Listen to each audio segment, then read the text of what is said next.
al maestro Daniel Marmolejo, que ya está de regreso también para hablar sin censura de la muerte o no. Todo parece indicar que se murió, pero no muchos creen desde la izquierda que en la derecha dicen la verdad cuando hablan de que se murió la señora Isabel Miranda de Wallace. Con mucho respeto lo digo. Daniel Marmolejo es periodista independiente, documentalista y creador de La Cuarta República. ¿Cómo estás, Daniel? Querido Vicente, saludándote con mucho cariño, hermano. Un momento muy importante para el país, de pugnas internacionales y de asuntos internos muy complejos y de muertes sospechosas. ¿Cómo ves lo de la muerte de Isabel Miranda de Wallace? Creo que aquí lo mismo desde medios corporativos como medios independientes, desde la derecha y de la izquierda, pues muchos se cuestionan esto de su supuesta muerte porque entendemos que la señora era un personaje oscuro, ¿no? Era un personaje que hasta terminó siendo candidata del PAN, un personaje acusado de tortura, de mover sus privilegios en el Poder Judicial, en fin. ¿Cómo ves, querido Daniel Marmolejo? Sería un referente para Ricardo Salinas Pliego, que él habla, justamente tú lo refieres, Vicente, sería un referente para él en virtud de formar parte de una organización no gubernamental, todo el secuestro, de participar también en campañas políticas, vinculándose en áreas publicitarias muy corridas durante esos procesos políticos y al mismo tiempo como candidata. Entonces, yo creo que puede hacer un montaje de sus espectaculares como candidato presidencial en los billboards, en los espacios de la señora Wallace y su agencia de publicidad. Entonces, ciertamente, Vicente, llama mucho la atención la repentina muerte de la señora Wallace, que siempre vivió entre actas de nacimiento, entre posibles actas de defunción, entre un milimétrico hallazgo de sangre que lo convirtió en tortura y en en la muerte de su hijo, que de acuerdo con ella fue asesinado.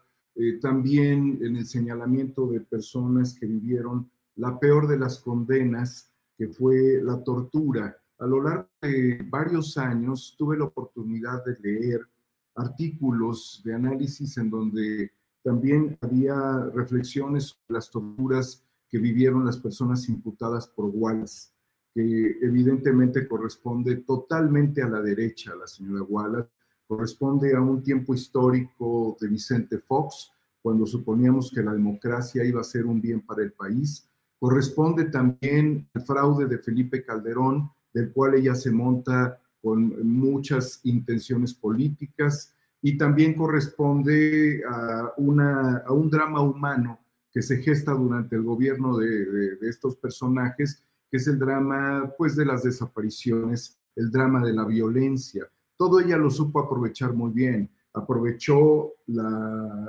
pues desde el montaje de la existencia de un hijo que sería el hijo de su primo hermano y al cual, pues a través de otros documentos, lo hace pasar como el hijo de su segundo esposo, porque convengamos que ella tuvo un matrimonio previo. Después, muchos hablan de que el hijo estaría vinculado en actos ilícitos y que por esa misma razón su desaparición era conveniente, y después inculpar a sujetos que pues probablemente ninguno de ellos sea responsable, si acaso de haberlo conocido, de una relación relativa, quizás de algún negocio, pero el drama que nos plantó la señora Wallace fue una larguísima telenovela en donde ella fue juez y parte, parte como presunta o supuesta víctima y parte como una inquisidora, como una torturadora y como una mujer totalmente mediática, apalancada por Genaro García Luna. Un García Luna que pues yo creo que Calderón sigue sin reconocer pública y abiertamente los vínculos de Genaro García Luna con el crimen organizado, como tampoco aceptaría los beneficios que recibió Felipe Calderón de García Luna, que son beneficios económicos, querido Vicente.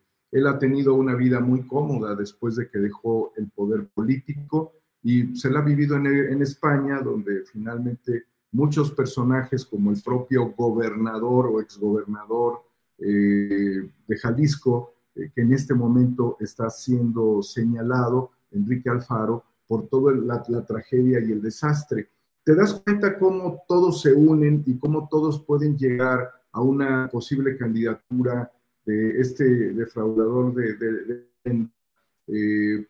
empresario, vinculado también con la clase política que le dio concesiones muy importantes de frecuencias de radio y televisión, me refiero concretamente a Televisión Azteca, Ricardo Salinas Pliego, y después el secuestro, el robo, el secuestro que hizo de la frecuencia de CNI Canal 40, de otros empresarios poblanos, que, bueno, se quedaron sin su frecuencia, tenían algunos negocios y este tipo los despojó sin tener directamente la concesión de la frecuencia en los mismos tiempos de Vicente Fox. Y todo te vincula también con quien era pues parte de los abogados de la contraparte, vinculados también dentro de otros fraudes, cuando después de llegar a la Secretaría de Gobernación, Gómez Montt, con su gran despacho de abogados y toda esta fuerza, siguieron las tropelías. Entonces, aunque entre ellos se peleen, son de una misma condición.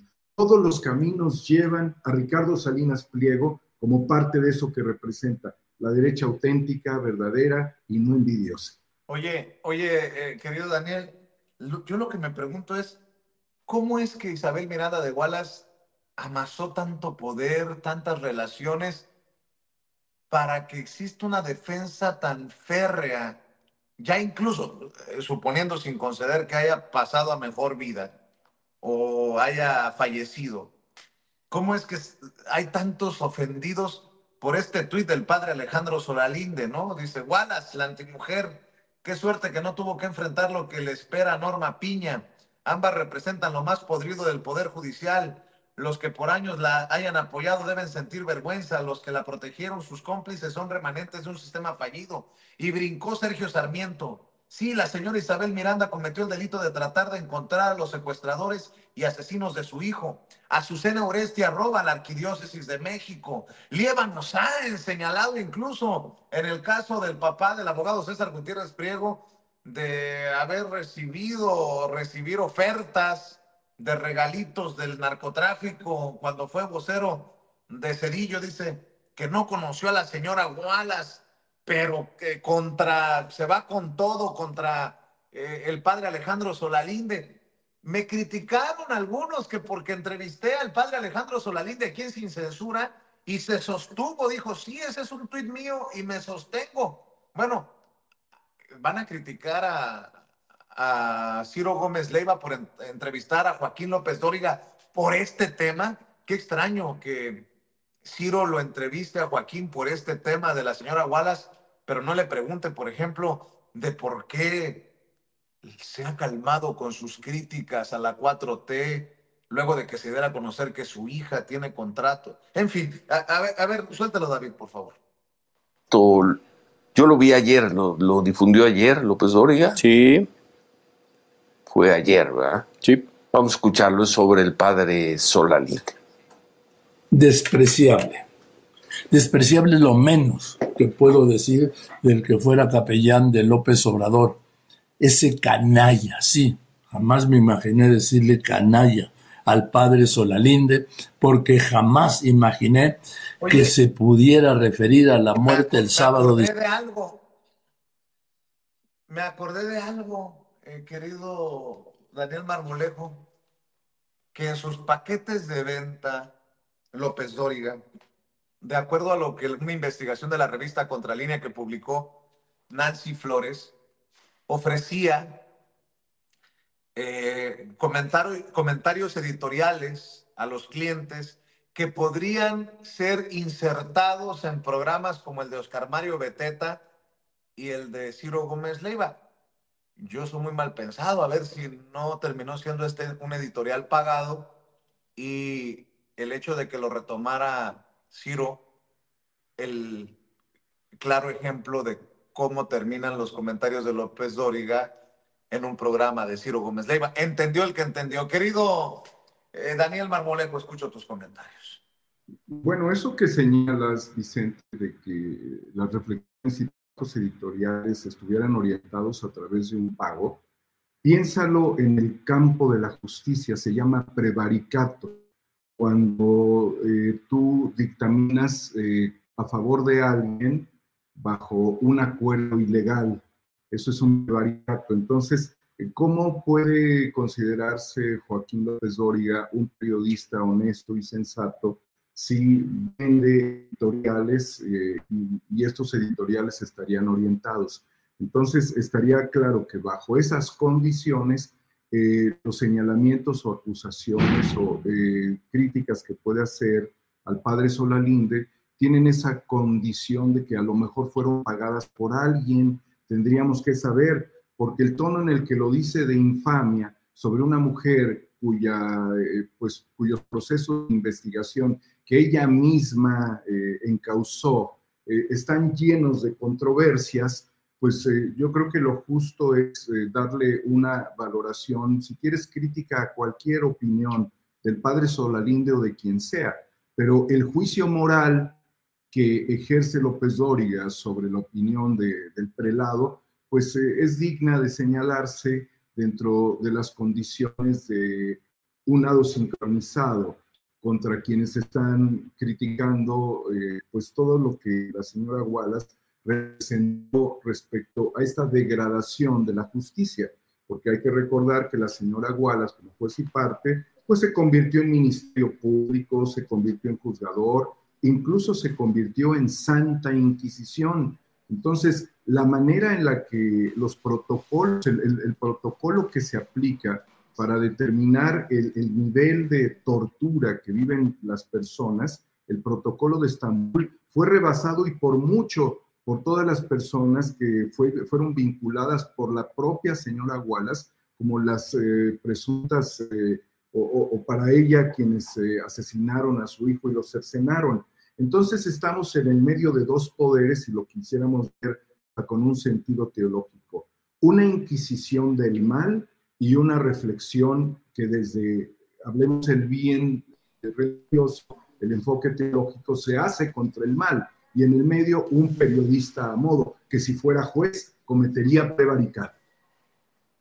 Bueno, esto me lleva a plantearte este tema, Daniel, aprovechando que estás aquí opinando en Sin Censura y para dejar la víbora chillando. ¿Fue ayer o antier? Bueno, ya ni sé. Creo que fue el lunes. Le dan la palabra a Reinaide Ramírez y se confronta de alguna manera con la presidenta y le dice, hubo acarreo al Zócalo el domingo. Bueno, presenta las pruebas, ¿no? Pues créanme, yo hablé con las víctimas del acarreo. A mí me contaron que 200 pesos, pero ahí está Animal Político, que habla de 500 o 900 pesos. Créame, dice Reinaide Ramírez. Pues básicamente es lo que está pidiendo también Lorenzo Córdoba. Hubo acarreo. ¿Cómo? Sí, créanme, lo digo yo, que fui consejero presidente del INE. Pero creen que soy exagerado cuando hablo de líneas editoriales, de narrativas, de nado sincronizado. Aquí está lo que dice Lorenzo Córdoba.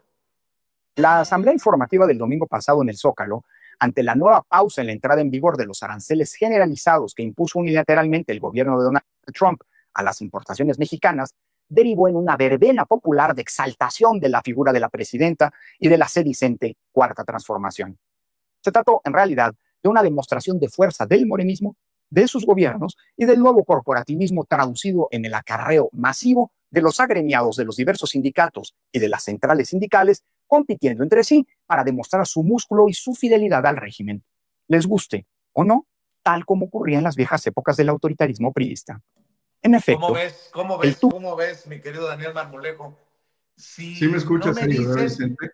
Sí. Si no me dicen que es Lorenzo Córdoba, hubiera pensado que era Reinaide Ramírez. un extracto de la mañanera del pueblo, pero bueno, nótese mi sarcasmo, Daniel.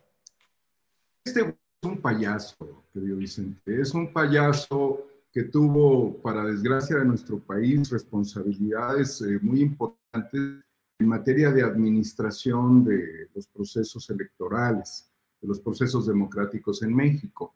Mira, convengamos primeramente en algo, el llamado al pueblo de México no es una novedad. El llamado al pueblo de México para constituir una asamblea informativa es algo que estamos ya próximos a que cumplan 20 años. Ya cumplieron 20 años a partir de ese llamado a la reflexión pública por el desafuero de López Obrador. Entonces, al cumplirse 20 años de los llamados de la izquierda hacia procesos reflexivos, no en campañas electorales, la gente va en el ánimo de conocer de manera más precisa y directa por parte de sus representantes políticos un asunto crítico, en este caso muy específicamente el tema de la relación binacional con Estados Unidos y el enorme problema arancelario que afectaría gravemente pues a ambas naciones por lo pronto. Es con Estados Unidos con quien se tiene este problema, de que el presidente Donald Trump no ha sido respetuoso del Tratado de Libre Comercio. Entonces, ya el hecho de imponer una lógica supuestamente reflexiva, crítica, que hace este payaso respecto a una asamblea informativa, está de más, porque ya entendemos que es un mecanismo de comunicación política efectiva, porque además es directa. Ahora, tuvo un cambio esta comunicación porque no se celebró en realidad el que no se hayan aplicado aranceles. Se reflexionó primeramente, y el planteamiento original es que iba a haber aranceles y que se iban a avisar o se iban a comentar con la gente, a informar sobre medidas específicas que muy probablemente tienen algún cambio en el ejercicio de comunicación que hizo la presidenta, la doctora Claudia Sheinbaum, en ese evento. Entonces, hay un cambio en el formato de comunicación, porque seguramente hay cosas que no se dijeron en este evento que se pudieron haber dicho en el caso de la aplicación generalizada del 25%. Y si eso hubiese sucedido, que el fenómeno que se motivó a través de este importante evento se hubiera dado, el de los aranceles, seguramente hubiera cambiado el discurso de Lorenzo Córdoba para decir, bueno, se informó esto, y hubiera hecho también su crítica, porque es un tipo que no puede acercar una reflexión tácita, una reflexión lógica, sino que tiene también un acumulado de campaña de odio. Pero bueno, es un tipo que no causa ni gracia siquiera como payaso. Pero también es parte de esa línea de Ricardo Salinas Pliego. Entonces, la reflexión que él hace de las arengas o de la festividad que puede implicar esto, pues también es importante, te voy a decir por qué. Porque al cabo de un mes, con una relación comercial que equivale a $3 millones por minuto de intercambio entre México y Estados Unidos, $3 millones por minuto de intercambio comercial, y eso es fundamental, teniendo en el caso de México, pues un superávit de $165 mil millones, como sucedió el año pasado, si los números no me fallan. Imagínate las implicaciones económicas que hubiese tenido un mes con la aplicación de aranceles. Ahora estamos preocupados por el tema del acero porque somos uno de los principales proveedores, no el primero, pero estamos dentro de los 3 primeros proveedores de acero y aluminio en Estados Unidos. Entonces, había que celebrar, también había algo que celebrar porque estamos tratando de luchar para preservar las cadenas productivas y la cadena comercial vigente con Estados Unidos en los amplios sectores industriales donde gran parte de esa inversión es extranjera. Entonces, sí hay algo que celebrar, que esos $3 millones de intercambio y ese valor superavitario de México permanece durante un mes. Entonces, ahora habrá que multiplicar 3 millones por 24 horas, por 30 días. ¿Cómo no lo vamos a celebrar, querido Vicente? Por supuesto que sí. Claro que sí. Oye, Daniel, pues espero que regreses más seguido. Por lo pronto te mando un abrazo. siempre mi reconocimiento y cerremos invitando a la audiencia a tus esfuerzos, maestro. Gracias, Vicente. Estamos próximos al aniversario de la muerte de Octavio Paz y tuvimos un encuentro reflexivo. Nuestro querido amigo Urso Sartoris con tu servidor. A finales de este mes se cumple un aniversario del natalicio de Octavio Paz. Invitarlos a que vean esas entrevistas con nuestro querido y admirado Urso Sartoris, que él sí estará gozando de la gloria donde quiera que esté como extraordinario ser humano. Y por el otro lado, un análisis que estamos viendo actualmente sobre tecnofascismo, la manera en la que el grupo de las Big Tech, junto con el presidente Donald Trump y otros payasos en el mundo, como Zelensky, que es un payaso muy, muy criticable en este momento, y el mismo Milei, están formando parte de las estrategias que intentarían desmontar al mundo. Pero nada más como un dato final, han perdido muchísimo. Si acaso el proyecto Stargate, el proyecto de Donald Trump, tenía una inversión como pues una magnífica inversión de $500 millones para desarrollar inteligencia artificial, el conjunto de empresarios que han estado con Donald Trump, entre ellos han perdido más de $200 millones. Es decir, que poco más de la tercera parte de la inversión que sería Stargate, y por el otro lado la caída estrepitosa de Tesla. Seguiremos avanzando y el próximo programa es sobre Argentina y Milei. Agradeciéndote en el alma, querido Vicente, y a la enorme audiencia de tu serie de programas analíticos y a todos los compañeros que me hayas invitado este día. Un abrazo muy fraterno. Gracias. @homoexnovo en Twitter y Cuarta República en YouTube, los espacios de Daniel Marmolejo. Te mando un abrazo, maestro Daniel Marmolejo, Muchas hablando gracias. con nosotros sin censura.